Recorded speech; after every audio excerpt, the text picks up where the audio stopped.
udashimye ntabwo aba yaranyuzwe, njye nanyuzwe n'ibyo wakoze mwami Yesu. Nzashima mvuge hose ibyo wankoreye, mbiririmbe ndangurure cyane. Mbese nakwitura iki ku isi n'ibirima byawe, nanjye ubwanjye nkaba ndi uwawe nubwo ndi mubi. Akira ishimwe wirengagiza ububi bwanjye, shimwa mwami nukuri shimwa. Nakwitura iki ku isi n'ibirima byawe, nanjye ubwanjye nkaba ndi uwawe nubwo ndi mubi.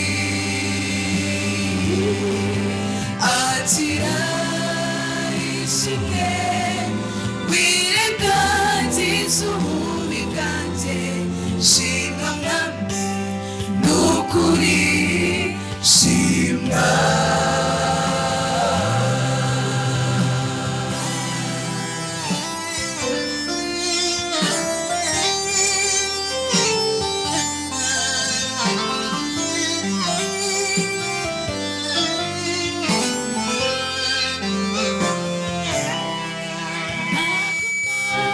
Ndi kuririmba iyo utaza kunkiza, mbaye mu isi ntafite ubwoba, kuko nzi yuko uri kumwe nanjye. N'urupfu rutinywa cyane, ku musaraba yararutsinze, yicaye ahera ateze ibiganza, ngwino. Mbese nakwitura iki ku isi n'ibirima byawe, nanjye ubwanjye nkaba ndi uwawe nubwo ndi mubi. Akira ishimwe wirengagiza ububi bwanjye, shimwa mwami nukuri shimwa. Mbese nakwitura iki ku isi n'ibirima byawe, nanjye ubwanjye nkaba ndi uwawe nubwo ndi mubi. Akira ishimwe wirengagiza ububi bwanjye, shimwa mwami nukuri shimwa.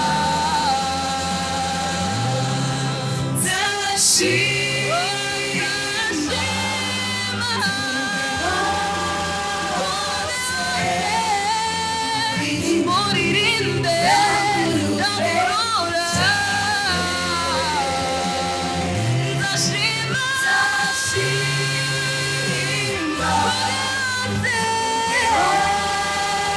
hose. Muririmbe ndamurora.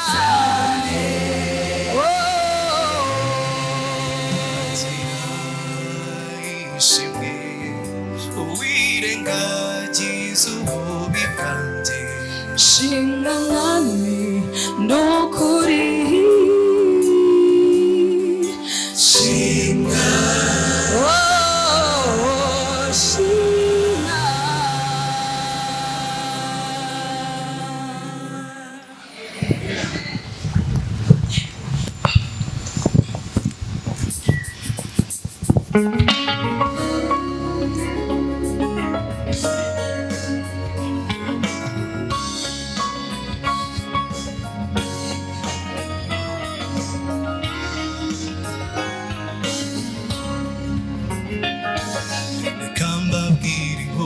nziza yanshimishije y'umusore witwa Yosefu nzi kuryamana na nyirabuja kubera ko yanze guhemukira Imana. Reka mbabwire inkuru nziza yanshimishije y'umusore witwa Yosefu yanze kuryamana na nyirabuja kubera ko yanze guhemukira Imana.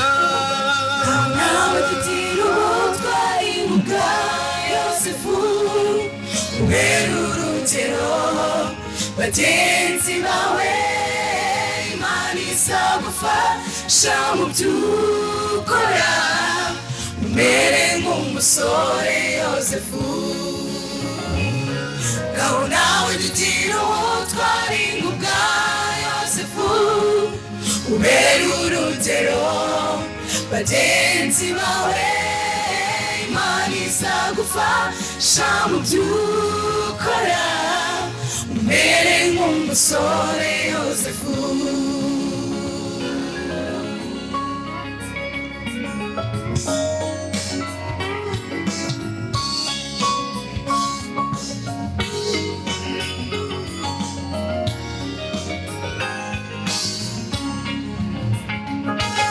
Yosefu yatanze urugero rwiza mu mahanga aho yagurishijwe n'Abishimayeli maze amutekereza agumya kwihangana nyuma yabaye umuntu ukomeye. Yosefu yatanze urugero rwiza mu mahanga aho yagurishijwe n'Abishimayeli maze amutekereza agumya kwihangana nyuma yabaye umuntu ukomeye. Nawe tugira ubutwari bwa Yosefu ubera urugero bagenzi bawe. Imana izagufasha mu byo ukora umere nk'umusore Yosefu. Nawe tugira ubutwari bwa Yosefu ubera urugero bagenzi bawe. Imana izagufasha mu byo ukora umere nk'umusore Yosefu.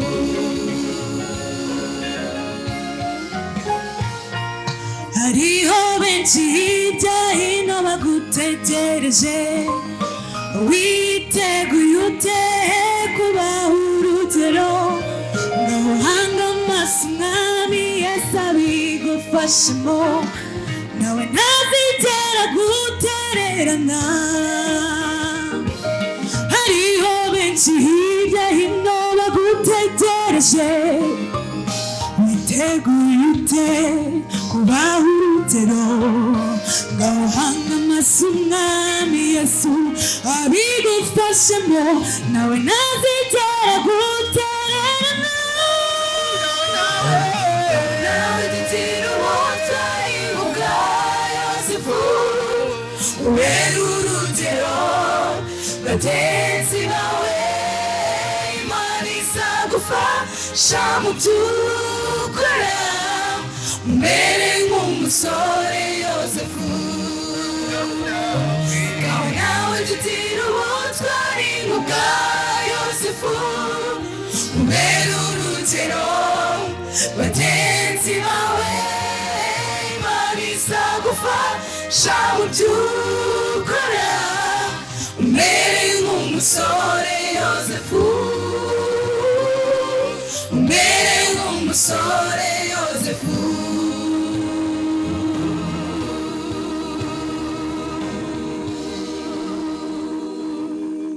Haleluya. Haleluya.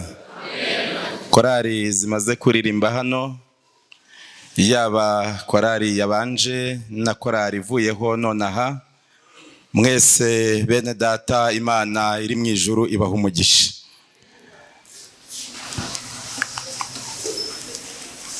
Ngize umunezero mwinshi. Korali ya mbere iraririmba iti naciye akenge, maze badusobanurira uko Satani yari agiye kuturimbura yaducukuriye urwobo rw'igihonomo, maze umusaraba uraturengera. Imana ibaha umugisha. Abaririmbyi bakurikiyeho bati nawe tanga urugero mu bandi umere nk'umusore Yozefu. Imana ibaha umugisha, kandi Imana iduhe kuzaba mu bwami bwayo mu izina rya Yesu. Tugiye kurebera hamwe icyigisho kivuga ngo ubuhanuzi bwasohoye ariko bukomeje. Nicyo cyigisho tugiye kurebera hamwe. Reka dusenge. Imana yacu, turagushimye cyane kuri uyu mugoroba. Uhabwa icyubahiro. Ngwino uduha amahoro menshi, ngwino utwigishe, ngwino uduhugure, maze utwambike imbaraga. Tubisabye mu izina rya Yesu, amen. Turabumbura igitabo cya Daniyeli. Turahera mu gice cya mbere. Umutwe w'icyigisho tugiye kwiga uvuga ngo iki? Ubuhanuzi bwagenje bute? Ariko bugenje bute? Daniyeli igice cya mbere. Imana iha umugisha Daniyeli na bagenzi be. Haranditse ngo mu mwaka wa 3 Yehoyakimu umwami w'Abayuda ari ku ngoma, Nebukadinezari umwami w'i Babuloni yateye Yerusalemu arahagota. Umurongo wa 2. Uwiteka mugabiza Yehoyakimu umwami w'Abayuda hamwe n'ibintu bimwe byo mu nzu y'Imana, abijyana mu gihugu cy'Ishinari mu rusengero rw'Imana ye, maze abishyira mu nzu y'ububiko bwayo. Uyu mwami wateye i Yerusalemu maze akahagota, ntabwo yahateye mu buryo bw'iyobokamana, yahateye mu buryo bwa politiki. Maze ahateye arahagota. Igihe yagotaga yahanyaze ibintu bimwe byo mu nzu y'Imana. Bimwe muri ibyo bintu harimo ibikombe byakoreshwaga igihe babaga bari gukora umurimo w'Imana. Maze arabizana. Umwami Nebukadinezari igihe yabizanaga, umwami w'i Babuloni yarabizanye arabibika, ariko nta kintu yabikoresheje. Yarabyitegereje aratinya, agira ubwoba, ntiyatinyuka gukoresha ibintu yanyaze. Ariko hari abasore, uyu murongo urakomeye. Umurongo waho wa 3. Nuko umwami ategeka Shipenazi umutware w'inkone ze kuzana abana b'abasore bamwe bo mu Bayisirayeli bo mu muryango w'umwami n'ab'imfura n'abandi batagira inenge, ahubwo b'abanyaburanga, b'abahanga mu by'ubwenge bwose, bajijuka mu byo kumenya, b'ingenzuzi mu by'ubwenge, kandi batinyuka guhagarara mu nzu y'umwami kugira ngo abigishe ubwenge bw'Abakarudaya n'ururimi rwaho. Nicyo yagombaga kubigisha. Yarebye abana b'abasore batagira inenge, badacumbagira. Nta muntu wacumbagiraga wari kujyamo. Batarwaragurika, b'ingenzuzi mu by'ubwenge, b'abahanga, mwene abo batagira inenge. Ntabwo baba bameze nkatwe twajyaga kwiga tumaze gutura amajerekani y'amazi, maze ukazasanga ijosi ryahezemo. Babaga ari abana b'abasore barebare bafite amajosi meza ahagaze. Iyo birivuze ngo b'ingenzuzi, kandi noneho ngo b'abanyaburanga, bafite uburanga ahantu hose. Ntabwo uburanga bwabo babushakiraga mu mavuta yayandi bisiga ngo bakunde ngo bahinduke umutuku. abasore b'abanyaburanga ndiko birivuze. Ariko umurongo utangaje, b'ingenzuzi, murongo wa 4, batagira inenge ahubwo b'abanyaburanga, 3, b'abahanga mu by'ubwenge bwose, bajijuka mu byo kumenya, b'ingenzuzi mu by'ubwenge. Bamwe bashobora kugenzura ibintu bakaza bakamenya ngo ibi byagiye ryari. Abagenzura iyo babagezeho uko mumererwa, maze aba basore umurongo waho batinyuka guhagarara mu nzu y'umwami kugira ngo abigishe ubwenge bw'abakarudaya n'ururimi rwabo, nabo yashakaga. Babandi batinyuka guhagarara, ntabwo abasore ngo batinyuka guhagarara imbere y'umwami. Ntabwo abasore bajya guhagarara imbere y'umwami ari abantu boroshye.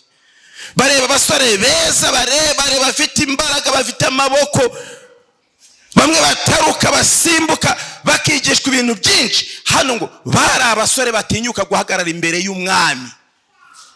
Wa wundi kwitegereza yakureba gusa atavuze ijambo na rimwe, wowe ukareba hasi.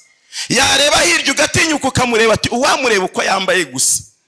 Maze wamureba ariko yahindukira kurebye ukareba hasi. Ni mwene abo basore yashakaga. Abo basore bari banyazwe nawe igihe yanyagaga i Buyuda, maze arabanyaga nabo. Bageze ahitwa Kebari, bamaze kwambuka Tel Aviv, nibwo yagabanyijemwo abo yari yanyaze imigabane 3. Maze bamwe mu bakene yabonaga akabita batindi. Icyo gihe arabareba ati mwebwe ntacyo mumaze. Bagombaga gusubira i Buyuda, maze abo ngabo bakazasigarana n'umuhanuzi witwa Yeremiya. Kandi abo bahanga mu by'ubwenge b'ingenzuzi bagomba kuba ibwami mu rugo, bagombaga kuba bari kumwe n'uwitwa Daniyeli. Kandi abakuru baturutseyo bamwe bubatse ingo bagombaga kubana n'uwitwa Ezekiyeli. Imana ishimwe ko buri tsinda ryose yari haye umuhanuzi, akariha umuntu w'Imana uba arihagazemo. Maze ikintu gikomeye nuko umwami abategekera igaburo ry'iminsi yose rivuye ku byo kurya by'umwami n'umusa wa vino umwami yanywagaho, kandi ngo bamara imyaka 3 nishira, ngo babarere imyaka 3 nishira babone guhagarara imbere y'umwami. Muri abo bana b'Abayuda harimo Daniyeli na Hananiya na Mishayeli na Azariya. Aya niyo mazina bitwaga. Muri abo bana harimo Daniyeli, Hananiya, Mishayeli na Azariya. Ayo niyo mazina. Nuko uwo mutware w'inkone abahimba amazina. Daniyeli amwita Beluteshazari, izina ry'ikigirwamana, na Hananiya amwita Saduraka, na Mishayeli amwita Mishake, na Azariya amwita Abedenego. Maze Daniyeli agambirira mu mutima we kutaziyandurisha ibyo kurya by'umwami cyangwa vino yanywaga. Aricyo cyatumye yinginga uwo mutware w'inkone kugira ngo atiyanduza. Ntabwo handitse ngo maze abo basore barabwirana, haranditse ngo maze Daniyeli agambirira mu mutima we. Nta muntu n'umwe yabwiye, nta n'uwo yabujije. Nujya ugira ibintu wanga, uzajya ubyanga wenyine. Ntuzajya ugira umuntu ubwira ngo ubwo nzabyanga, ngo ubwo nabyanze nawe ubyange. Uzajya ubyanga wenyine, ucece kubigumane. Daniyeli yagambiriye mu mutima, maze ubwo aragenda yinginga uwo mutware, nta kindi kintu. Maze yinginga uwo mutware ati njyewe sinshaka kuziyanduza. Umurongo waho ukomeye, umurongo wa 8. Daniyeli agambirira mu mutima we. Umurongo wa 9. Kandi Imana yari yatumye Daniyeli atona ku mutware w'inkone agakundwa nawe.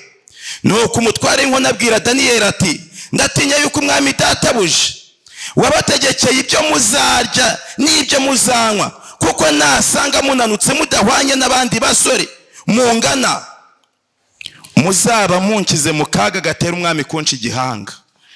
Nuko Daniyeli ahera ko abwira igisonga cyari cyategetswe n'umutware w'inkone kurera Daniyeli ngo babarere, na Hananiya na Mishayeli na Azariya ati ndakwinginze gerageza abagaragu bawe iminsi 10 gusa, maze baduhe ibishyimbo aba ari byo tuzarya n'amazi yo kunywa. Bazaduha ibishyimbo gusa, maze uzabone gusuzuma mu maso hacu naho abandi basore barya ibyo kurya by'umwami, uko uzabibona azaba ari kuzagenza abagaragu bawe. Daniyeli aciye bugufi, ndakwinginze mutware nyakubahwa, wowe tugerageza iminsi 10 yonyine, maze iyo minsi 10 nishira uzarebe mu maso hacu, nubona hananutse uzatugenza uko ushaka. Maze umurongo utangaje nuko abyumvise atyo, yemera kubagerageza iminsi 10. Iyo minsi 10 ishize asanga mu maso haba ari heza kandi habyibushye kuruta abandi basore bose baryaga ibyo kurya byo ku meza y'umwami. Yesu ashimwe. Mbega amagambo atangaje. Nuko icyo gisonga kibakura kuri byo kurya byabo na vino bari bakwiriye kunywa, akajya baha ibishyimbo. Murongo wa 17. Maze abo basore uko ari 4 Imana ibaha kujijuka no kuba abahanga mu byo bigishwa no mu by'ubwenge, ariko Daniyeli yagiraga ubwenge bwo kumenya ibyerekanwe byose no gusobanura inzozi. Ngiki kintu gikomeye. Maze Imana ibaha kujijuka muri ibi bintu. Daniyeli yanze kwiyanduza, nicyo cyatumye agira ubwenge, arajijuka. Abantu benshi bazahora bashaka kujijuka, bazahora bashaka ubwenge, bazahora bashaka gufata mu mutwe, bifuze ngo basome ijambo ry'Imana barifate, barisome bimere nk'ibiri kunyerera, bye gufataho. Kuki? Kuko biyanduza.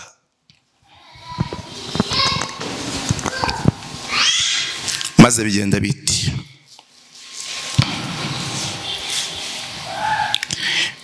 hano hari ikintu gikomeye. Nuko iyo minsi yo kubazana yategetswe n'umwami Nebukadinezari ishize, umutware w'inkone ajya kuba mumurikira. Murongo wa 19. Bahageze umwami aganira nabo, ariko mu bandi basore ntihabonetse uhwanye na Daniyeli na Hananiya na Mishayeli na Azariya, nicyo cyatumye abagira abakozi be. Umwami yarabitegereje asanga mu bwenge nta muntu n'umwe umeze nkabo. Maze rero ikintu gikomeye hano kuri uyu murongo wa 20, mu ijambo ryose ry'ubwenge no kumenya icyo umwami yabazaga, yabonaga barusha abakonikoni n'abapfumu bose bari mu gihugu cye cyose inkubwe 10 inshuro. Basabye igisonga Ashpenazi kubagerageza ngo kibaho ibishyimbo n'amazi. Nizo nshuro barushije ubwenge abandi basore bose bagenzi babo. Maze ikintu gikomeye nuko Daniyeli agumaho kugeza ku mwaka wa mbere Kuro ari ku ngoma. Hano hari ikintu gikomeye. Umwami amaze gutegeka yuko aba bantu barya ibyo kurya bakivuganira n'ubishinzwe, ntibigeze bigaragambye ngo bavuge ngo ntabyo tuzarya. Buri ikintu kizakora ku bantu bigize abakristo bafite ubukristo bw'amajyejuru urimo bwaka bugurumana, ni ukutamenya guceceka no kutagambirira mu mutima, gushaka kwigisha cyane, gushaka gutanga urugero ngo nibo ntanga rugero, gushaka kwerekana ko ibintu banze isi yose igomba kubyanga, gushaka kwerekana ko aribo batanga umurongo ngenderwaho. Yesu niwe wenyine utanga umurongo ngenderwaho. Maze iyo dusoma ibyerekeranye n'uyu murongo dukwiriye gutekereza, maze ibitekerezo byacu bigakanguka.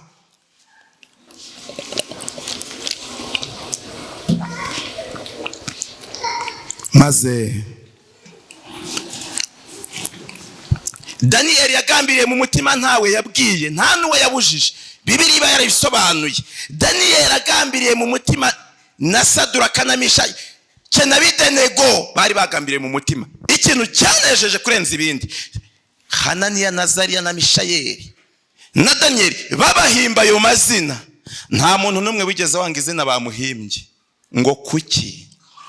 Ngo baravuze ngo aya mazina y'ibigirwamana byanyu ntabwo tuyarwanya. ngo buri wese yaragambiriye mu mutima we ngo nzerekanisha ibikorwa byanjye komatana n'Imana.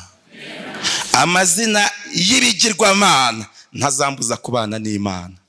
Ariko iyo abari nk'uriho muri iki gihe aba yarabwiye bagenzi batereka tubereke ati tubabwire ko aya mazina tuyanze, ati kandi namwe mudufane, maze abafana bakabiruka inyuma. Buriya abafana nibo bantu bateje akaga cyane muri iyi minsi iheruka kurenza n'abantu baba bigishije ibintu. Iyo dusoma ibyerekeranye n'aya magambo, Daniyeli yagambiriye mu mutima gusa atagize wabwira. Hananiya na Mishayeli bagambirira mu mutima gusa. Nazariya bagambirira mu mutima gusa. Ayo mazina y'ibigirwamana ngo bazayakurwaho nuko bazomatana n'Imana yabo, kandi baje komatana nayo birabahira. Umva amagambo yantangaje. Igice cya 2. Umwami arota inzozi abapfumu bananirwa kuzisobanura. Uyu mwami yahise arota inzozi mu gice cya 2, maze arota igishushanyo kandi cyari kinini cyane, kandi icyo gishushanyo cyararabagiranaga cyane, kandi umutwe w'icyo gishushanyo cyari kimeze nk'umuntu. Umutwe w'icyo gishushanyo wari izahabu nziza cyane, amaboko yacyo n'igituza byari ifeza, kandi inda yacyo n'ibibero byari umuringa, amaguru yacyo yari ibyuma, kandi ibirenge byacyo byari igice cy'ibumba rivanze n'ibyuma, maze icyo gishushanyo cyari gihagaze kimeze nk'umuntu. Maze umwami arose icyo gishushanyo, bukeye mu gitondo asanga yakibagiwe, ariko yumva afite ubwoba bw'icyo gishushanyo. Uyu mwami waranyaze ni nawe warose iki gishushanyo. Maze igihe yarotaga iki gishushanyo, yahagaritse umutima, ahamagara abapfumu n'abakonikoni n'abacunnyi n'abakarudaya ngo baze kuvuga ibyo yarose, ariko birabananira. Maze hashyirwaho itegeko ryo kubica. Hashyizweho itegeko ryo kwica abanyabwenge bose b'i Babuloni. Bari guhera kuri Daniyeli, niwe wari umunyabwenge mukuru, na Mishayeli na Hananiya na Azariya, maze bakabamara bagakurikiza abapfumu n'abakarudaya. Daniyeli wabanaga n'Imana yabwiye umwami ku murongo wa 14 w'igice cya 2. Ariko Daniyeli asubizanya Ariyo ko umutwari w'abasirikari barinda umwami, amusubizanya ubwenge no kwitonda. Uwo niwe wari ugiye kwica abanyabwenge b'i Babuloni. Maze abaza Ariyo umutware w'umwami ati, ni iki gitumye habaho itegeko ry'ikubagahu rivuye ku mwami? Nuko Ariyo abisobanurira Daniyeli. Daniyeli ahera ko asanga umwami, amusaba umunsi ngo azamumenyeshe ibyo yabazaga. Yaramubwiye ati, mwami wowe mu munsi nzakumenyesha ibyo ushaka. Umva ahantu byaturutse. Igice cya 2 umurongo wa 17. Imana ihishurira Daniyeli inzozi z'umwami. Umurongo wa 17. Nuko Daniyeli ajya mu nzu ye, abibwira bagenzi be Hananiya na Mishayeli na Azariya. Umurongo wa 18. Kugira ngo bingingire Imana yo mu ijuru ibyo bihishwe, ngo ibagirire imbabazi batarimburanwa n'abanyabwenge bandi b'i Babuloni. Umurongo uravuga ngo kugira ngo bingingire ibyo bihishwe. Nufata Bibiliya ukayisoma udafite ikintu cyitwa kwingingira, uzavunikira ubusa, nta kintu uzakuramo. Uzayisoma wumve ngo nuko umuntu uzajya gusana Yeriko ngo azapfa, niko byanditse. Ngo kandi ngo umuntu uzajya kuyisana, ngo umuntu uzajya kuyisana ngo azapfusha imfura, ngo kandi uzajya gushyiraho urugingo azapfusha umuherezi. Niba ucyo usome ngo nuko Sebwugu arapfuga ati, Sebwugu se nuwahe? Sebwugu ni umunyamerika, Sebwugu nuwahe? Uyoberwa ibyo ari byo. Haranditse ngo kugira ngo bingingire Imana yo mu ijuru ibyo bihishwe, ngo bayingingire ibyo bihishwe, ngo ibagirire imbabazi. Ntabwo bagiye ngo bapfe gusenga gusa bahuruture, baragiye bakora ikintu cyitwa kwinginga, kugira ngo bingingire Imana ibyo bihishwe. Umurongo wa 19. Nuko ibyo bihishe bihishurirwa Daniyeli, nuko ibyo byahishwe bihishurirwa Daniyeli mu nzozi yarose nijoro. Maze Daniyeli ashima Imana yo mu ijuru ati, izina ry'Imana rihora rihimbazwa iteka ryose, kuko ubwenge n'amaboko ari ibyayo. Niyo inyuranye ibihe n'imyaka, niyo yimura abami ikimika abandi, igaha abanyabwenge ubwenge n'abazi kwitegereza ikabaha kumenya. kandi ihishura ibihishwe byatagerwa. Izi ni byo mu mwijima, umucyo ubana nayo. Ndagushimye ndaguhimbaza we Mana y'abasogokuruza, umpaye ubwenge n'ubushobozi unsobanura ibyo twagusabye, kuko tumenyesheje ibyo umwami ashaka. Nuko Daniyeli ajya kwa Ariyoki wari wategetswe n'umwami kurimbura abanyabwenge b'i Babuloni, maze aramubwira ati nturimbure abanyabwenge b'i Babuloni, ahubwo nkira umwami musobanurire ibyo ashaka. Babihishuriwe byanyuze mu zihe nzira? Yesu ashimwe. Babihishuriwe byanyuze mu zihe nzira? Ku murongo wa 17 nicyo gisubizo.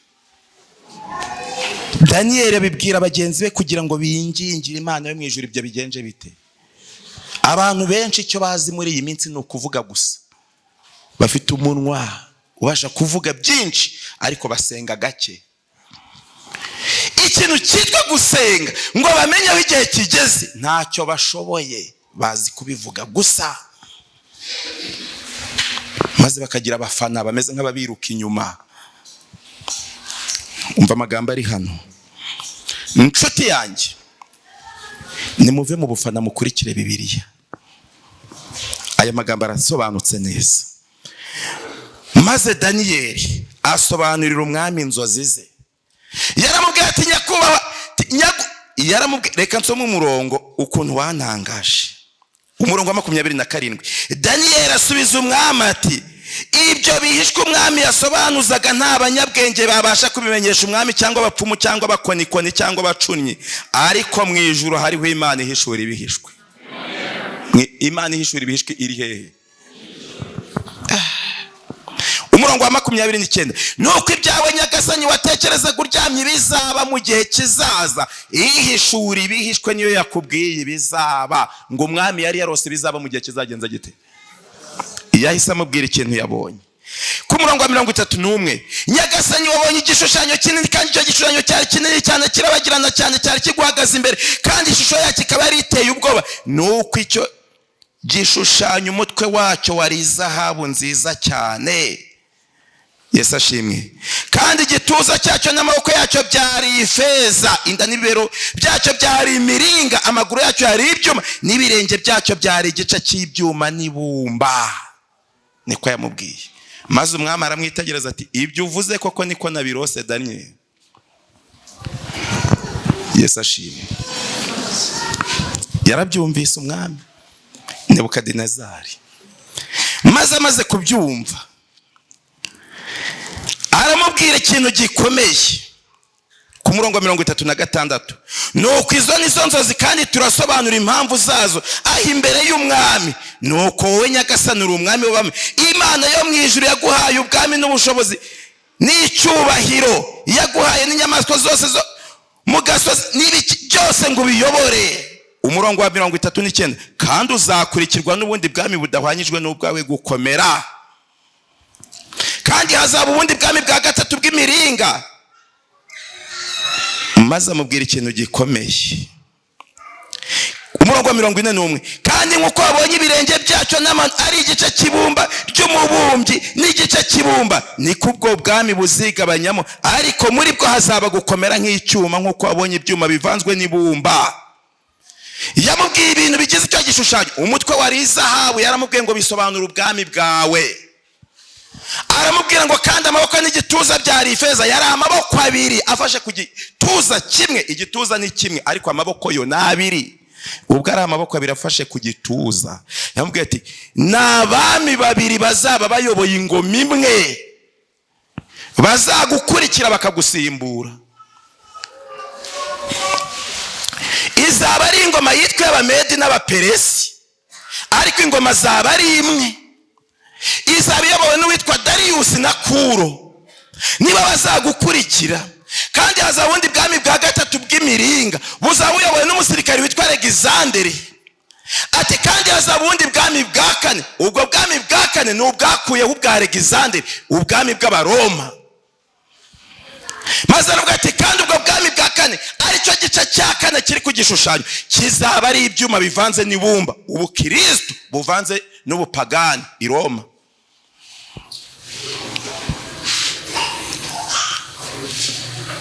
maze amubwira ikintu gikomeye. Amaze kumubwira iby'izo nzozi yarose, umwami arabyitegereza ati izo nzozi nizo koko. Maze aramubwira ati kandi wagiye kubona ubona ibuye rinini cyane rimanutse ryikaraga, ryari riri mu kirere, riraza rikubita icyo gishushanyo kirajanjagurika kirameneka. Ati iryo buye rizaza rikagikubita kikameneka ni umwami Yesu Kristo. Maze ikintu gikomeye, umurongo wa 45, uko wabonye ibuye ryavuye ku musozi ritarimbuwe n'intoki rikamenagura ibyuma n'imiringa n'ibumba n'ifeza n'izahabu, niko Imana ikomeye yahishuriye umwami bizaba mu bihe bizaza, kandi izo nizo nzozi z'ukuri no gusobanurwa kwazo ntiguhinyurwa. Nuko umwami Nebukadinezari ahera ko yikubita hasi yubamye, aramya Daniyeli, ategeka ko bamutambira ibitambo bakamwosereza imibavu. Iki nicyo cyaha ngo Nebukadinezari yakoze gikomeye. Daniyeli amaze kumusobanurira inzozi, buriya mu gice cya kabiri ntabwo Nebukadinezari yigeze yihana. Yarahimbawe aranezerwa ko Daniyeli amusobanuriye, ahita yikubita hasi yubamye aramya Daniyeli. Ntabwo handitse ngo aramya Imana, haranditse ngo aramya nde? Turasomye ngo aramya nde? Ategeka ko bamwotambira ibitambo bakamwokereza iki? Muri uyu murongo hari Imana mwumvisemo? Yesu ashimwe. Mwumva ikintu gitangaje. Maze amuha gutwara igihugu cyose cy'i Babuloni no kuba umutware mukuru w'abanyabwenge bose b'i Babuloni. Maze Daniyeli asabira Saduraka na Meshaki na Abedenego ubutware bw'igihugu cy'i Babuloni. Umwami arabubaha, ariko Daniyeli waguma ibwami. Abajyanama b'uyu mwami Nebukadinezari baramubwiye bati, ko bakubwiye ko icyo gishushanyo cyari gifite umutwe w'izahabu, amaboko y'icyo gishushanyo akaba yari abiri, kandi bikaba byari ifeza, igice cya kane cy'inda n'ibibero kikaba ari umuringa, amaguru akaba ari ibyuma, ko wumva ari ubwami bune buzakurikirana? Wabumbye igishushanyo cy'izahabu, ko wowe ubwami bwawe bwageranyijwe n'izahabu gusa, kandi umutwe akaba ari izahabu w'icyo gishushanyo, urinda kuzasimburwa n'ubundi bwami, nabwo bukazasimburwa n'ubundi, nabwo bukazavaho hakajyaho ubundi, hakazarinda kuza ubwa Yesu. Wabumbye igishushanyo kigizwe n'izahabu ryonyine, kandi ko nutegeka abantu bose kukiramya biraba byerekana ko utazavaho. Kuko yari yamaze kuramya Daniyeli ngo igishushanyo yese abwira abantu ati ni mu kibumbi, kiba ari igishushanyo cy'izahabu, nimumara kukibumba abantu bose baze baje kukiramya. Yesu ashimwe. Maze igishushanyo arakibumba. Mu gice cya gatatu, igishushanyo amaze kukibumba, uyu mwami yatanze itegeko ngo abantu bose nibumva amakondera n'inanga n'amasambuka n'amabubura baze bubararira icyo gishushanyo bakiramye. Atanga itegeko ko utarakiramya aratemagurwa, kandi urugo rwe rugahindurwa icyavu rugashira. Maze icyo gihe uyu mwami avuza amakondera n'inanga n'amasambuka n'amabubura muri icyo kibaya aho bateretse icyo gishushanyo. Ntabwo Daniyeli yahakandagiye. Kubera iki? Umwami yitegereje Daniyeli, wamusobanuriye inzozi ze, ngo abona Daniyeli ntazemera kukiramya. Abwira Daniyeli ati ndabizi uri umuntu w'Imana. Burya nubwo yarakibumbye yarazi ko ari icya shitani, ntabwo yarazi ko ari icyubwe, yarazi ko ari icy'abajyanama be bamukoreye banamushutse, yarazi ko imbaraga zo kugikora ari iza Satani. Ntabwo yigeze avuga ngo icyo gishushanyo cyavuye mu ijuru, nabwo ubwo yarazi ko ari icyo mu isi. Yabwiye Daniyeli tugume ibwami. Daniyeli ntaho muzigera mumusoma yagiye mu kibaya. Maze ajyana Saduraka na Meshaki na Abedenego. Yabonye Daniyeli ari ufite impano yo kwerekwa, agira ngo Daniyeli niwe wihannye wenyine. Maze abandi bajyana mu kibaya, ngo yanze ko najyana Daniyeli mu kibaya Daniyeli azamukoreza y'isoni. Yesu ashimwe. Saduraka na Meshaki na Abedenego banga kuramya igishushanyo. Umurongo wa 13 ubwo ni wongezeho. Nuko Nebukadinezari, Yesu ashimwe, umurongo wa 8 reka bari wo tubanza. Uwo mwanya Abakaludeya baraza barega Abayuda, babwira umwami Nebukadinezari bati, Nyagasani nyaguhoraho, washyizeho itegeko ngo umuntu wese wumva amajwi y'amahembe n'imyirongi n'inanga n'isambuka n'amabura n'amakondera n'ibintu by'ubwoko bwose bivuga yubarare hasi ngo aramye igishushanyo cy'izahabu, ngo n'umuntu wese wanga kubarara hasi ngo akiramye arajugunywa mu itanura ry'umuriro ugurumana. Nuko rero hariho Abayuda wahaye gutwara igihugu cy'i Babuloni, ari wa Saduraka na Meshaki na Abedenego, batakwitayeho Nyagasani ntibakorera imana zawe, kandi banze no kuramya igishushanyo cy'izahabu wahagaritse. Ni Imana yagishyizeho, niwe wagishyizeho. Umurongo wa 13.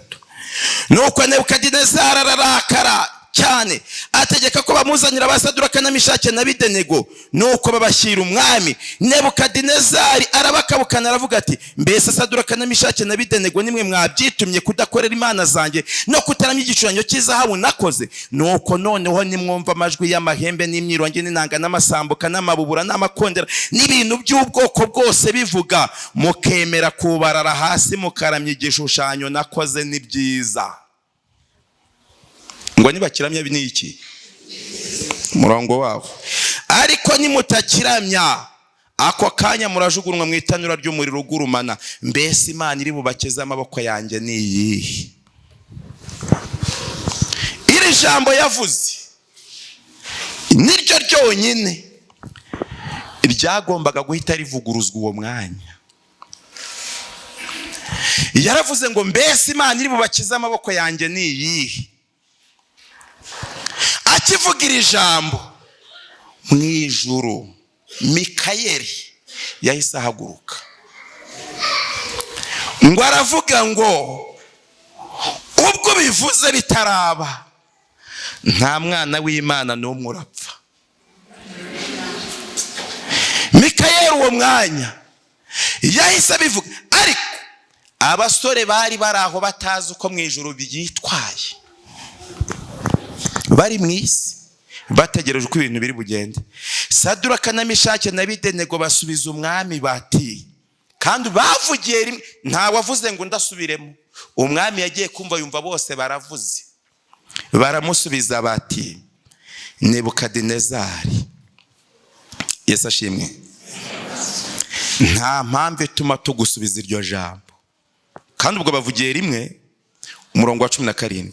Niba ari ibyo, Imana, Yesu ashimwe, yacu dukorera ibasha kudukiza mu itanura ry'umuriro ugurumana, kandi izadukiza ukuboko kwawe Nyagasani. Ariko nawe itadukiza Nyagasani, umenye ko tutari bukorera imana zawe, habe no kuramya igishushanyo cy'izahabu wakoze. Bambwira ati, nubwo turapfa, niyo twapfa itadukije, ntabwo turakiramya. Bashubije rimwe batuje, ariko bamwita Nyagasani. Murumva ikinyabupfura? Abana b'Imana mu isubiza ryabo bazereka iyi si umurongo bahagazeho batuje. Uyu mwami yabumbye igishushanyo. Isi yose yagambiriye kubumba ikintu cyitwa igishushanyo. Ku isi yose ubwoko bumwe uyu munsi nibwo butari mu gishushanyo. Ku isi yose haranditse ngo neretswe ko igishushanyo kizashyirwaho mbere yuko imbabazi zirangira. Icyo gishushanyo haranditse ngo kuko kigomba kuba ikigeragezo gikomeye, ari nacyo kizategurira ubwoko bw'Imana kwinjira mu gihugu cyiza cyane. Ariko icyitwa ikimenyetso cyo kizashyirwaho imbabazi zamaze kurangira ku bantu bose banze ijambo ry'Imana. Ariko ikintu cyitwa igishushanyo ku isi yose ubwoko bumwe nibwo butari mu cyitwa igishushanyo. Isi yose iraregetse, ubu yamaze kwishyira mu mugozi. hasigaye ubwoko bumwe gusa. Iyo amaze kwishyira mu mugozi, isi yose iri kunagana mu mugozi, yiteguye ko umugozi uhurutura ngo izire kunangirwa kwayo. Inshuti yanjye, iyo dusoma uko byabaye aha, baramubwiye bati Imana yacu dukorera ibasha kudukiza, ariko nawe itadukiza umenye ko tutari bukorere imana zawe, habe no kuramya igishushanyo cy'izahabu.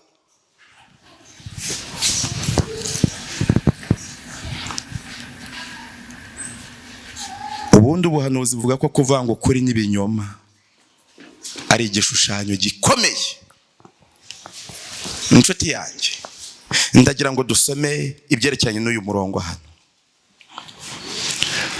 Ndasoma uyu murongo, umurongo wa 19. Nebukadinezari azabiranwa n'uburakari, mu maso yahinduka ukundi areba Saduraka na Meshaki na Abedenego igitsure, ategeka ko benyegeza itanura ngo arishe uko ryari rikwiriye kwaka 7. Umurongo wa 20. Maze atoranya abanyambaraga bo mu ngabo ze, abategeka kubaha Saduraka na Meshaki na Abedenego ngo babajugunye mu itanura ry'umuriro ugurumana.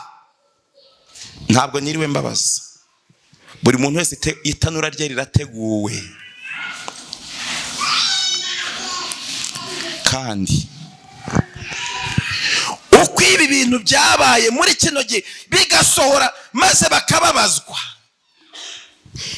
ubuhanuzi ni ko uyu munsi wa none bukomeje. Iyaba abantu bari bazi umuriro bacaniwe ukuntu ungana, bakaba bazi inkwi zimaze kwenyegezwamo uko zingana, bakaba bazi umuriro uri kwaka ibirimi byawo uko biri kuzamuka aho bigeze, ntabwo abantu bakomeza kwigira uko bari kwigira. Mbabwire, habaho guhinduka, ariko umuriro bacaniwe ntawo bazi, ntibanawemera,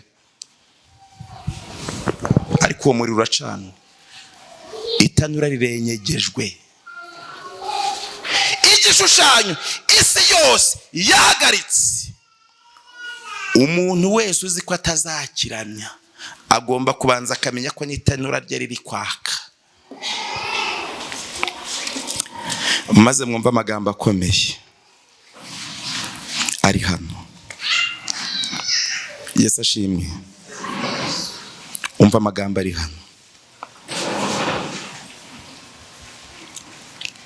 Maze atoranya abagabo b'abanyambaraga bo mu ngabo ze. Uyu mwami Nebukadinezari, abagabo yatoranyije ngo nabo hehe? Babandi bize guterura, bamwe bateruza umuntu akaboko kamwe bagakaraga amaguru akareba hejuru, umutwe ukajya hasi, nibo yatoranyije. Ntabwo arebye babasore bagenda bafite ukuntu bagenda, bafite ukuntu birwariye. Nta muntu wirwariye yatoye. Bamwe birwariye bafite indwara mu mubiri, nta wapi. Yarebye abasore ngo b'abanyambaraga bo mu ngabo ze. Maze mwumva umurongo utangaje. Nuko baboha abo bagabo uko bakambaye amafurebo n'imyambaro n'imyitero n'ibindi bambaye, babajugunya mu itanura ry'umuriro ugurumana. Barabajugunye ntibabajugunye? Uravuga iki? Ntabwo handitse ngo babashyiramo, handitse ngo babajugunye. Bari abasore bamwe bafite amaboko afite ibizigira, bamwe baterura bakajugunya. Mperutse kubona abasore bafite imbaraga bari kujya baterura imifuka ahantu yari imifuka irimo akawunga, maze bakajya n'amakese y'inzoga. Hari ahantu mperutse kubona kugera, narahagazeho ndabireba, havuze nti nkabira bintu wabifotora koko, ariko bigeze aho ndatinya ndabyihora ndabireba gusa. Maze bakajya bafata ikese agaterura, adufata ari tubira agaterura, agafata, ukibaza ati ariko se kari akaboko nak'umuntu nakiki? Uribaza ati none agaterura ukabona ahubwo biramushimisha, aterura ajugunya. Habonetse abasore bafite imbaraga ziruta izabarya, abaterura umuntu maze bakajugunya. Haranditse ngo babajugunya, ntabwo handitse ngo babashyiramo. Bamwe baterura gutya bakajugunya. Abo basore ubu barateguwe.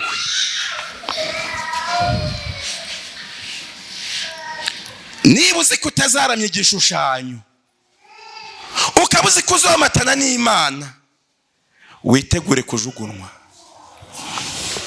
Niba uzi ko uzakiramya nabwo, witegure kuzarimbuka. Witegure ibyago 7. Wowe uritegura ibintu 2. Uritegura ibyago 7 bizakurya mbere yuko Yesu agaruka, kandi urongera witegura umuriro uzakurya nyuma y'imyaka 1000 abera bageze mu ijuru, wazutse ku muzuko wa kabiri. Umva amagambo ari hano. Barabaterura barajugunya mu muriro ugurumana. Murongo wa 22. Maze kuko itegeko ry'umwami ryari ryikubagaho kandi umuriro ukabugurumana cyane, bituma ibirimi by'umuriro bisumira abo bagabo bari bateruye Saduraka na Mishake na Abedenego, birabica. Ibirimi by'umuriro. Narasomye ngo amaso ya Yesu ameze nk'amatabaza yaka umuriro, kandi Mikayeli yari yagezemo. Yesu yitwa Mikayeli ryari? Yitwa Mikayeli yaje gutabara. Ngo yari yagezemo, maze agezemo arabyitegereza, aravuga ati nahageze. Burya Saduraka na Mishake na Abedenego bagiye kujya mu itanura ry'umuriro ugurumana, Mikayeli yahageze. Ntimutekereze ko abana b'Imana bazahura n'ibintu bizabagora bikomeye, isi yose izanyeganyezwa n'icyitwa itegeko ryikubagaho. Mikayeli azaba yahageze, azaba hari, bazaba bamenyeranye nawe. Niba musangamo, bazasanga atari ubwa mbere bamubonye, bazasanga atari ubwa mbere bagendanye nawe, bazasanga bari basanganwe. Maze nibageramo, ibintu azababwira nibyo bintu bitangaje. Azababwira ati ninjye kamanda wanyu, reka njye imbere ntambuke maze munkurikire. Abana b'Imana bazajya batera ikirenge aho Mikayeli agishinguye, maze ababwira ati hano nabanje kuhanyura mbere.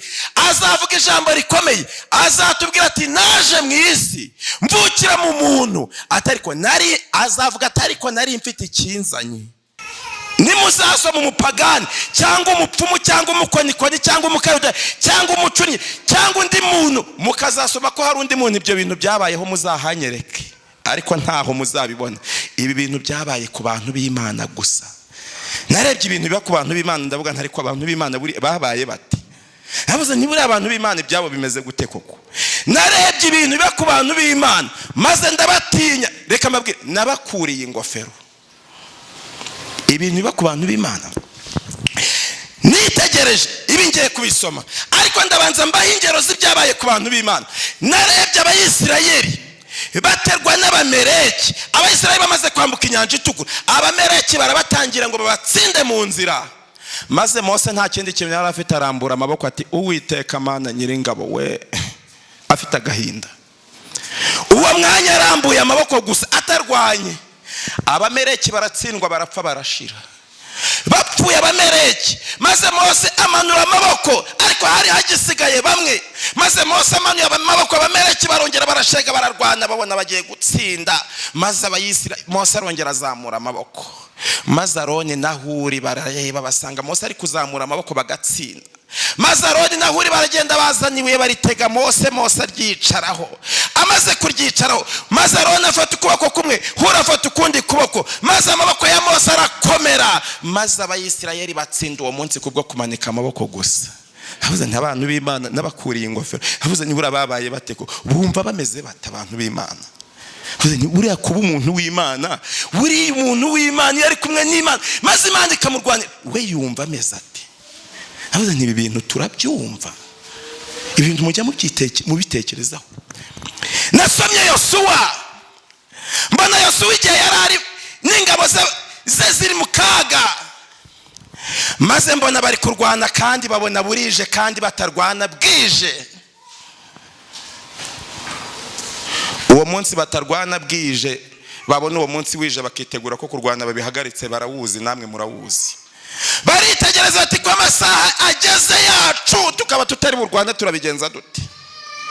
babwira Imana ikintu gikomeye. Yosuwa yavuze ijambo rimwe ati Uwiteka uri mu ijuru ushobora byose, hagarika izuba rigume rive.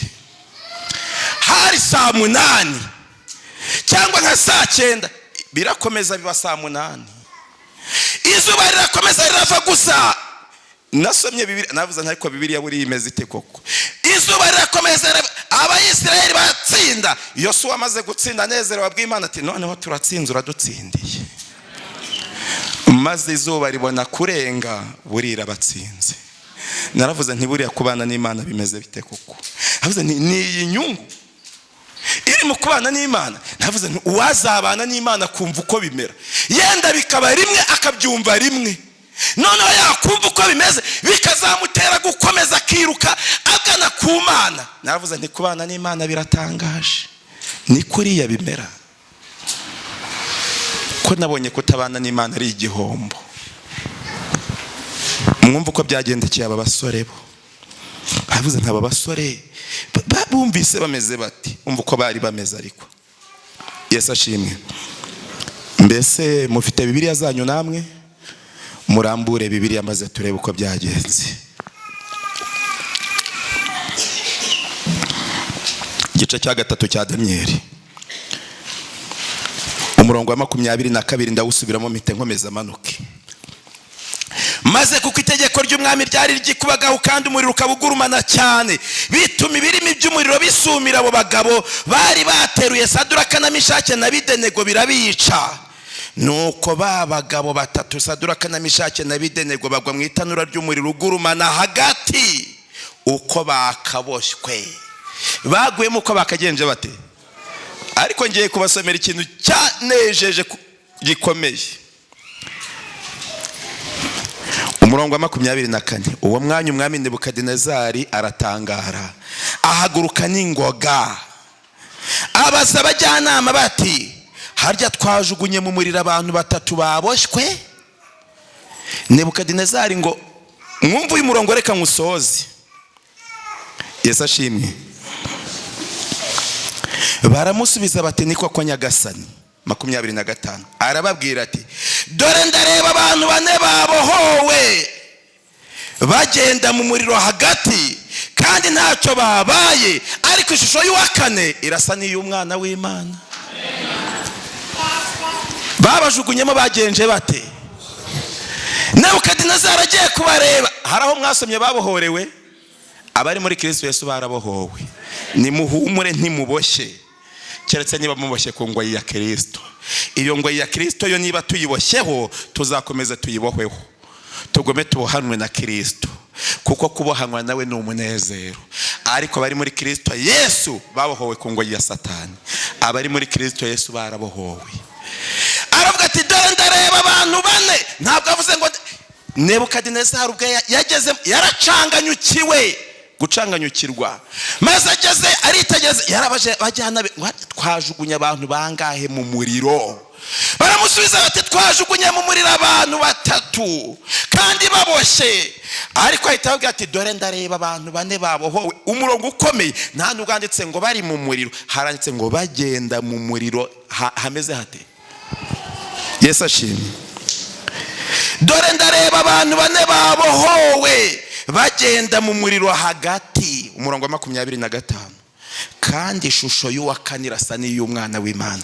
Nebukadinezari niwe mwami wa mbere na mbere kwisi w'umupagane witegereje umwana w'Imana kandi aramumenya. Kandi yabonye ataboshye, ngo yabubonye ari kumwe n'abantu bandi 3 ari 4 bagenda mu muriro hagati. Bari mu muriro hagati, Yesu niwe wari kamanda yateraga intambwe abandi bose bakamukurikira, agatera intambwe yatambuka bakamukurikira kuko ari umuyobozi wabo.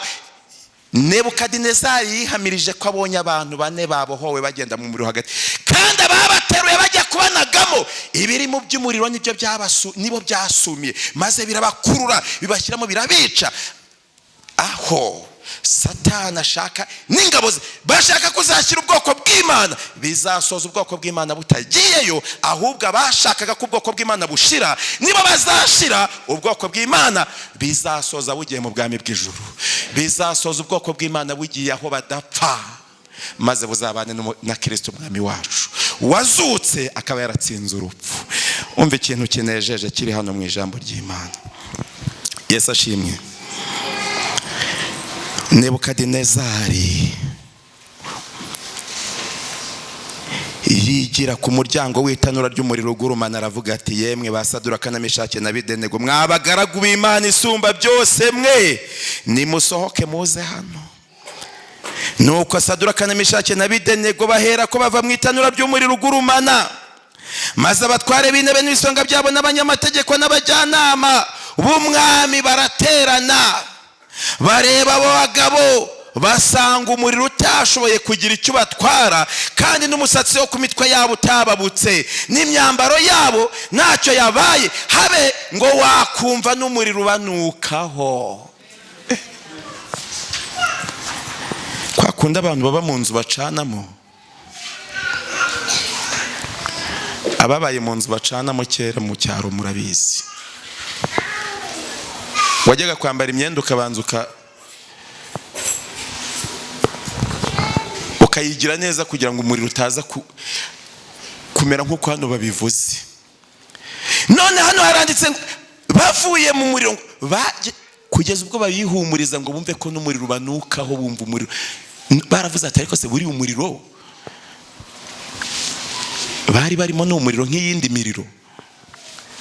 Bagerageje kubihumuriza nk'uko dusomye ngo habe ngo wakumva n'umuriro ubanukaho. Ntabwo umuriro uzatunukaho, tuzahumurira isi yose, kuko tuzaba turi kumwe n'umwami ukomeye, umwami wacu. Amagambo ari hano anejeje, ngira ngo mwumve.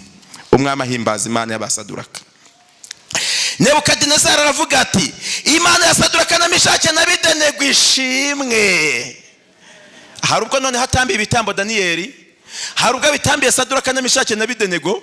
Bwa mbere abonye bamubwiye iby'inzozi ze, yahise atambira ibitambo Daniyeli, kandi ategeka ko bamwokereza imibavu. Burya ngo yari yayobye, ntimugatambira abantu ibitambo, ntimukabokereza imibavu. Ntihakagira umuntu mujya gupfukama imbere ngo mumubwire ibyaha byanyu. Babandi bababwira ngo mujye gupfukama imbere yabo mubabwire ibyaha byanyu, barabashuka, barababeshye, ntimuzabyemere.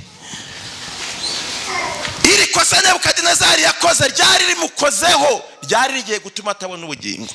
Nyuma amaze kujijuka, amaze guca, korari yaririmbye ngo naciye akenge, Imana ibaha umugisha. Nebukadinezari amaze guca akenge, ntabwo yongeye gutambira ibitambo Daniyeli. Umva umurongo ukuvuga. Yesu ashimwe. Aya magambo narayakunze cyane. Imana ya Saduraka na Meshaki na Abedenego ishimwe. Niyo yohereje marayika wayo ikiza abagaragu bayo bayiringira, kuko bigurukije ijambo ry'umwami bagahara amagara yabo, kugira ngo batagira indi mana yose bakorera cyangwa basenga atari Imana yabo. Nicyo gitumye nca iteka kugira ngo umuntu wese wo mu mako yose n'indimi zose zitari zimwe uzavuga nabi Imana ya Saduraka na Meshaki na Abedenego azatemagurwe, kandi urugo rwe ruzahindurwa icyavu, kuko ari nta yindi mana ibasha gukiza bene aka kageni. Ibyo Yesu ashimwe. Ibyo bishize, umwami yogeza Saduraka na Meshaki na Abedenego mu gihugu cy'i Babuloni. Haleluya. Yaravuze bwabe Imana ya Saduraka na Meshaki na Abedenego igenze ite. Ngiye gusoma uyu murongo mu busubiremo, umurongo wa 28. Nebukadinezari aravuga ati Imana ya Saduraka na Meshaki na Abedenego ishimwe. Imana ya Saduraka na Meshaki na Abedenego ishimwe. Ababyemera batyo bazamura ibiganza byabo. Abavuga bati Imana ya Saduraka na Meshaki na Abedenego ishimwe, mwongere musubiremo. Imana ihabwe icyubahiro, kandi mushyiraho muti niyo Mana yacu, niyo Mana yacu. Uko yabagenjereje niko izatugenzereza. Imana ibaha umugisha. Ngo ibi by'Imana igiye kuzakora vuba aha ngaha, ngo izarengera ubwoko bwayo, kandi isi yose igomba kubanza kuba imwe, isi yose igakora ibintu bimwe, isi yose igomba kuzabanza igashyiraho ikintu cyitwa itegeko ryikubagaho, ariko ryo mbaye ndiretse. Reka dukomereze aha. Yesu aduhe komatana nawe, Yesu abe mu ruhande rwacu, Yesu azaturengere, azadukorere nk'ibyo yakoreye Yosuwa, izuba rikaguma mu kirere rigahagarara. Nasomye ibintu Yesu azakorera ubwoko bwe. Reka mbabwire ibintu Yesu yavuze azakorera ubwoko bwe. Nisomeye amagambo, ntabwo najyaga nsoza amavuna na hamwe ntayasomye. Nafashe umwanzuro ko ahantu hose ngiye gusoza amavuna ayo magambo nyazo, kuko narasomye raneze. Narasomye ngo igihe isi yose izatanga itegeko ikavuga ngo ku isaha iyi n'iyi, umunsi uyu n'uyu, tuzica abantu, bakavuga ngo bazica abantu bose bemera ijambo ry'Imana nk'uko riri babamare. Ngo niho Yesu Kristo azahita ahaguruka, ngo ahita amanika ikiganza ngo uwo mwishe mwaramwishe, utarapfa ntagipfuye. Ngo umuntu wese bazatangaza umunsi n'isaha byo gupfa kwe, ngo uzabyumva wese. Ikibazo nuko mutazaba muri n'ahantu mwumva amakuru, kuko bamwe bazaba bari mu mashyamba, abandi bari mu bihanamanga, abandi icyo gihe bazaba bari mu magereza bazira Yesu muri icyo gihe, kuko tutazi icyo gihe, ariko tukabona uko inyandiko ivuga, tukabona biri kudukurura ikibazo, ariko ibyo tuzabyumva mu mitima yacu, kandi n'abantu bazabyirata, bazaba biteguye kubikora, kuko ibyo biranditse. Ariko umunsi iryo tangazo rizatangazwa, uzahita uvuga uti ndabimenye, ngiye kujyanwa mu ijuru ntapfuye. Urupfu uwo mwanya ruzahita ruhagarara, umwana w'Imana utarapfa ntazaba agipfuye. Yesu Kristo arengera ubugingo bwacu mu izina rya Yesu. Ababyemera mwongere mushyire ikiganza hejuru. Imana ibaha umugisha. Ngaho abavuga bati Mwami Imana wabagiriye neza, nanjye ugire neza umutima wanjye, ukavuga uti nk'uko Aroni na Huri bafashe amaboko ya Mose bakayaramira, nanjye uyu munsi ngiye gufasha abana b'Imana bamamaza ijambo ry'Imana, kumanika amaboko mbafasha kwamamaza ijambo ry'Imana. Bahaguruke dusenge. Imana ibaha umugisha. Reka dusenge. Imana wera, wera, Mana ikomeye, izina ryawe rihimbazwe. Twumvise ibyiza wakoreye abandi. Nebukadinezari yari umwami, umwami ukomeye w'igihangange ku isi. Yabayeho neza mu isi, none azaba no mu ijuru.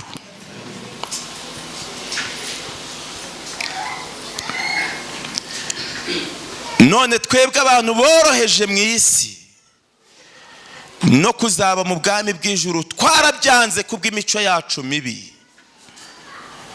Utubabarire, ngwino tubabarire nyakubahwa, ngwino ukize imitima yacu, ngwino duhanagureho ibyaha, ngwino dukorere nk'ibyo wakoreye abandi.